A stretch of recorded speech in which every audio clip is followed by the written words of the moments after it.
षड्यंत्र करता है वो शादी से खुश नहीं थे, इसी को लेकर ये पूरा षड्यंत्र रचा गया और ये घटना हुई।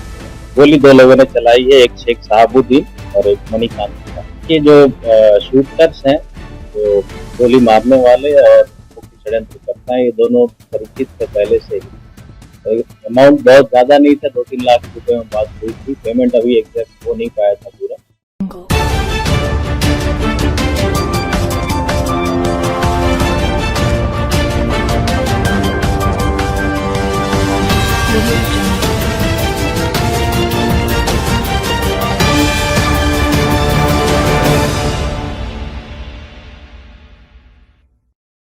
नमस्कार, स्वागत है बीएमडब्ल्यू न्यूज बिहार पर, जहां खबरें सिर्फ खबरें नहीं बल्कि आज की भागदौड़ भरी जिंदगी का आईना है। तो तैयार हो जाइए, क्योंकि आज की खबर आपके दिल को छुएगी, दिमाग को झकझोरेगी और शायद ये सवाल भी छोड़ेगी कि आखिर हमारा समाज किस रास्ते पर चल पड़ा है। पटना में शुक्रवार 2 मई को जक्कनपुर थाना क्षेत्र में सिपारा पुल पर बीते शुक्रवार एक दिल दहला देने वाली घटना घटी। फोर्ड हॉस्पिटल के कर्मी अमित कुमार की दिन दहाड़े गोली मारकर हत्या कर दी गई। जी हां, बेखौफ अपराधियों ने न सिर्फ अमित की जान ली, बल्कि एक ऐसी कहानी सामने लाई जो बॉलीवुड के किसी थ्रिलर से कम नहीं। लेकिन रुकिए, पटना पुलिस ने इस मामले को 48 घंटे से भी कम वक्त में सुलझा लिया। तालियां तो बनती है ना। पुलिस ने इस हत्याकांड के पीछे की साजिश को बेनकाब करते हुए 3 अपराधियों को धर दबोचा। गिरफ्तार किए गए शख्स हैं मुख्य साजिशकर्ता कुंदन कुमार और 2 शूटर मणिकांत और शेख साहबुद्दीन उर्फ बाबुल। और हाँ, वो बाइक और हथियार जो इस खूनी खेल का हिस्सा थे, वो भी पुलिस ने बरामद कर लिए। लेकिन असली कहानी तो अब शुरू होती है दोस्तों, क्योंकि यह हत्या कोई गैंगवार या लूटपाट का नतीजा नहीं, बल्कि एक तरफा प्यार का वो जहरीला फल है जो आज की हमारी इंस्टा वाली जीवन शैली का साइड इफेक्ट है। पटना के एसएसपी अवकाश कुमार ने इस मामले की पूरी जानकारी देते हुए प्रेस कॉन्फ्रेंस में जो बताया, हम उनके बयान को ज्यों का त्यों आपके सामने रखते हैं। तो सुनिए वो क्या कह रहे हैं। दिनांक 2 मई को दोपहर में जक्कनपुर थाने में एक मर्डर की सूचना प्राप्त हुई थी। सूचना के उपरांत तुरंत वरीय पदाधिकारियों द्वारा उस घटनास्थल का विजिट किया गया। एसएचओ विजिट की, एफएसएल की टीम को बुलाया गया। घटनास्थल से कुछ जिंदा गोलियां और कुछ कारतूस खोखे बरामद किए गए थे। घटना के उद्भेदन के लिए, अपराधियों की गिरफ्तारी के लिए सिटी एसपी ईस्ट के नेतृत्व में एक टीम का गठन किया गया, जिसमें टेक्निकल सेल की टीम, एसएचओ जक्कनपुर थाना के कुछ पदाधिकारीगण और एएसपी सदर, इनकी एक टीम गठित की गई। इस टीम ने तकनीकी अनुसंधान करते हुए और मानवीय सूचना संकलन करते हुए इस घटना का 48 घंटे के अंदर ही उद्भेदन किया। इसमें 3 गिरफ्तारियां की गई हैं। मुख्य षड्यंत्रकर्ता कुंदन कुमार, उनकी गिरफ्तारी, जो सारण जिला के रहने वाले हैं, सोनपुर के, और उनसे पूछताछ के क्रम में उन्होंने अपना अपराध स्वीकार किया कि षड्यंत्र उन्होंने रचा इस हत्या को करवाने के लिए। और हत्या में शामिल जो 2 शूटर थे, उनकी भी गिरफ्तारी की गई है वैशाली जिले से। उनसे जब पूछताछ की गई गिरफ्तारी के पश्चात, उन्होंने भी अपना अपराध स्वीकार किया, इस पूरे षड्यंत्र को भी स्वीकार किया और उनकी कन्फेशन के आधार पर इस घटना में प्रयुक्त हथियार को बरामद किया गया है। इस घटना में प्रयुक्त की जाने वाली मोटरसाइकिल को भी आज सुबह में रिकवर किया गया है। इस पूरे घटना का जो मोटिव अभी तक हम लोग के अनुसंधान में आया है, जो मुख्य षड्यंत्रकर्ता है कुंदन कुमार, वो जो मृतक है और उनकी सिस्टर है, उनकी शादी से वो खुश नहीं थे किसी कारण को लेकर, और इसके कारण उनके द्वारा ये षड्यंत्र रचकर ये हत्या कारित करवाई गई। इस कांड के सफल उद्भेदन में मुख्य तौर पर हमारे जक्कनपुर के एसएचओ की बहुत इम्पोर्टेंट भूमिका रही है, और उस थाने के एक सब इंस्पेक्टर हैं अविनाश, उनकी, इन दोनों को अलग से हम लोग प्रशस्ति पत्र भी दे रहे हैं और नगद राशि के नाम से भी पुरस्कृत कर रहे हैं। इस घटना में हमारे पास एविडेंस बहुत पुख्ता एकत्रित हुए हैं। जल्द से जल्द इसमें हम लोग आरोप पत्र समर्पित करते हुए कोशिश करेंगे कि इसमें स्पीडी ट्रायल चलाकर सजा दिलवाई जाए। देखिए, जो शूटर्स हैं, जो गोली मारने वाले और मुख्य षड्यंत्रकर्ता हैं, ये दोनों परिचित थे पहले से ही। अमाउंट बहुत ज्यादा नहीं था, 2-3 लाख रुपए में बात हुई थी। पेमेंट अभी एग्जैक्ट हो नहीं पाया था पूरा, बट ये बात हुई थी कि इतना पैसा हम आपको देंगे। बहुत हेवी अमाउंट नहीं था। दोनों जान पहचान के थे आपस के, जो वो थी। और जो 2 शूटर गिरफ्तार हुए, उनके विरुद्ध भी कुछ कांड हम लोग को पता चले हैं, आपराधिक इतिहास। बेसिकली गाड़ी चोरी के केस है और एक आध मारपीट का केस है, रंगदारी का केस है। वैशाली जिले में गोली 2 लोगों ने चलाई है, एक शेख साहबुद्दीन और एक मणिकांत कुमार।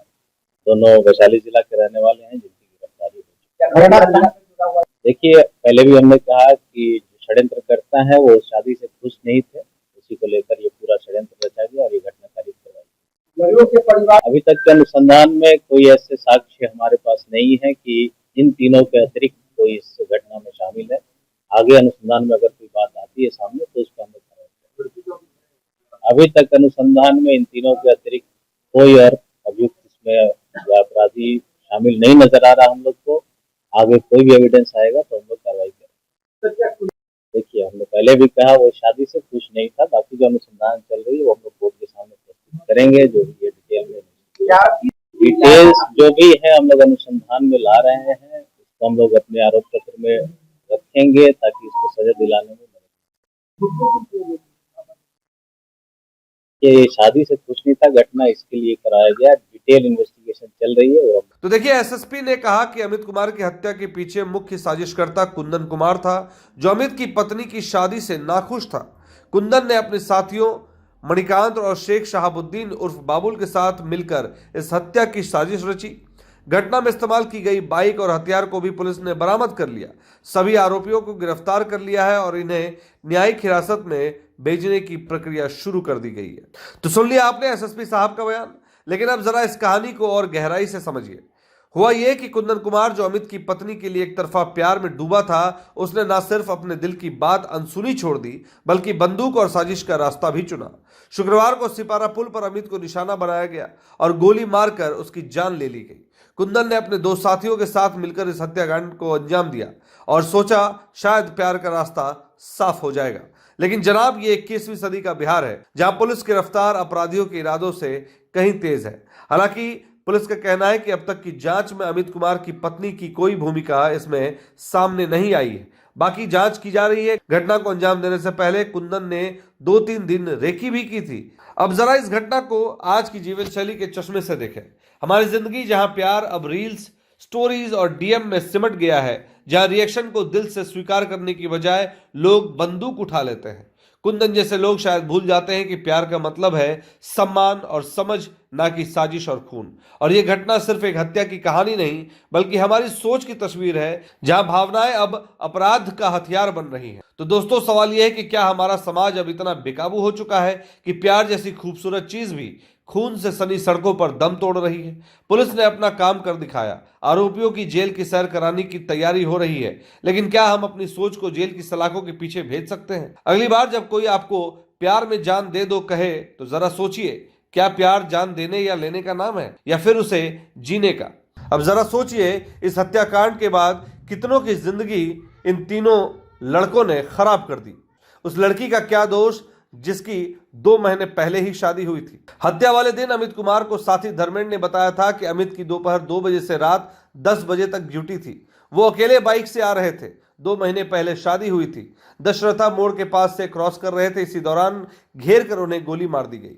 बहुत ही अच्छे स्वभाव के थे, किसी से कोई लड़ाई झगड़ा भी नहीं था। अस्पताल में इलाज के दौरान अमित की मौत हो गई। जिस दिन अमित की हत्या हुई, उससे 2 महीने पहले अमित की शादी हुई थी। अमित की 7 मार्च को अरेंज मैरिज हुई थी। दोनों काफी खुश थे। उनकी पत्नी चांदनी ने मीडिया से बात करते हुए कहा कि कल रात यानी गुरुवार को, जिस दिन घटना हुई थी, उससे एक दिन पहले सब कुछ ठीक था। सुबह वो बेमन से ऑफिस के लिए तैयार हो रहे थे, तो चांदनी ने कहा कि मत जाइए, लेकिन फिर अमित ने कहा कि ऑफिस में बात की है। इसके बाद बोले कि जल्दी लौट आऊंगा, और फिर कभी नहीं लौटे। अमित के 75 वर्षीय पिता शत्रुघ्न सिंह ने मीडिया को कहा कि बड़ी बेटी ने घटना के बारे में बताया तो घर से मैं, पत्नी और बेटी साथ ही ऑटो से फोर्ड हॉस्पिटल गए। वहां गए तो कुछ समझ नहीं आ रहा था। समझ कैसे आएगा एक बूढ़े बाप का सहारा जो इस दुनिया से जा चुका था, और वजह थी सिर्फ एक छोटी सी, वो वजह थी एक तरफा प्यार। तो दोस्तों, सवाल यह है कि क्या हमारा समाज अब इतना बेकाबू हो चुका है? आज की इस खबर में इतना ही। आप इस खबर पर अपनी क्या राय रखते हैं? अपनी बातें कमेंट के माध्यम से हम तक जरूर साझा करें। बीएमडब्ल्यू न्यूज बिहार के साथ बने रहिए, क्योंकि हम लाते हैं हर वो खबर जो आपको हकीकत से रूबरू कराए। अपनी राय हमें कमेंट में जरूर बताएं, और हाँ, प्यार करिए, लेकिन जरा समझदारी से। जय बिहार। सूर्या हॉस्टल एक बार अपने बच्चे को जरूर भेजें। सीमांचल का सर्वश्रेष्ठ हॉस्टल 4ठी कक्षा से 10वीं तक कोचिंग एवं ट्यूशन निःशुल्क, बेहतरीन और हर सुविधा से लबरेज। हमारा पता है दलन कटिहार। संपर्क करें 7903464641 पर। हमारा वीडियो अगर आपको अच्छा लगा हो तो आप हमारे वीडियो को लाइक करें, शेयर करें और हमारे चैनल को सब्सक्राइब जरूर करें।